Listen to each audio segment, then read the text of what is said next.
يعني انا معايا، بس انا شايف ان القاعده دي كذبه كبيره. الكذبه الكبيره مش في وجودهم، لا هم موجودين. الكذبه الكبيره ان هم ضد امريكا. القاعده عمرها ما كانت ضد امريكا. قاعده حليفه لامريكا. هي تتواجد منطقة في شرق ليبيا، القاعده، العصابات المسلحه، المخابرات الامريكيه. كيف يلتقون مع بعضهم؟ لو هنرجع نفتكر زمان كده الافلام اللي احنا كنا بنتفرج عليها بتاعت التتار، كانوا بيبعتوا الاول ناس يدخلوا يخربوا في البلد عشان التتار يجي ياخد البلد على الفاضي. هي دي القاعده. ده لعبه، هو ده القاعده من تاريخ الزمن بمختلف الاسماء. سألتك سؤال عن قناة الجزيرة. قناة الجزيرة أنا سألتكم سؤال معلش. قناة الجزيرة أو قطر هرد عليها مرد واحد. يعني خدت خطوات سياسية مدربة، أي دربوا كيف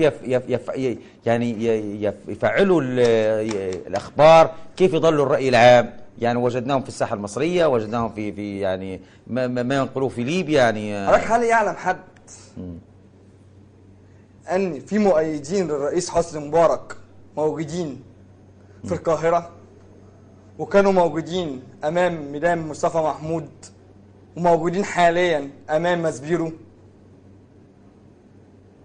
هل يعلم حد؟ هل الجزيرة نزلت صورت الناس دي؟ هل يعلم أن في مؤيدين ضد محاكمة مبارك أو مع سيادة القانون؟ مش ضد محاكمة مبارك، لا، مع سيادة القانون وعدم إهانة مبارك. مين يحب يهين رمزه؟ العقيد معمر القذافي عمل لليبيا، قائد، لازم نحترم رمزه. الرئيس محمد حسني مبارك حارب لمصر وقائد وعمل كتير قوي لمصر. يجي النهارده ننفي وجودهم، نمسح وجودهم من التاريخ؟ مين يدى الحق اللي يمسح التاريخ؟ سواء العقيد معمر القذافي او الرئيس حسني مبارك، مين ادى الحق؟ الرئيس حسني مبارك عمل كتير للعرب وعمل كتير لمصر.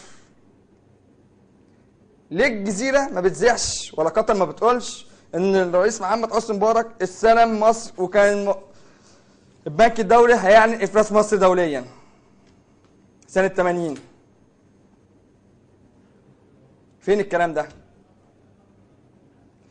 فين ساعة الكويت والعراق الرئيس محمد حسني مبارك عمل ايه؟ أي خلاف ما بيحصل ما بين عقيد معمر القذافي وأي حد، مين اللي كان بيتدخل؟ معروفة. احنا ليه بننسى الكلام ده؟ معروفة مصر. احنا ليه بننسى الكلام ده؟ معروفة مصر بقيادتها هل وبشعرها. النهارده الدور على الرئيس حسني مبارك وبكره يبقى الدور على عقيد معمر القذافي؟ هل بكره يطلعوا يقولوا عقيد معمر القذافي ما كانش عامل ثورة زي النهارده ما بيقولوا كده؟ الرئيس حسني مبارك ما كانش قائد الضربة الجوية؟ لا أحد ينكر دور الرئيس مبارك وموقفه التاريخي، وهذا يسجل له التاريخ.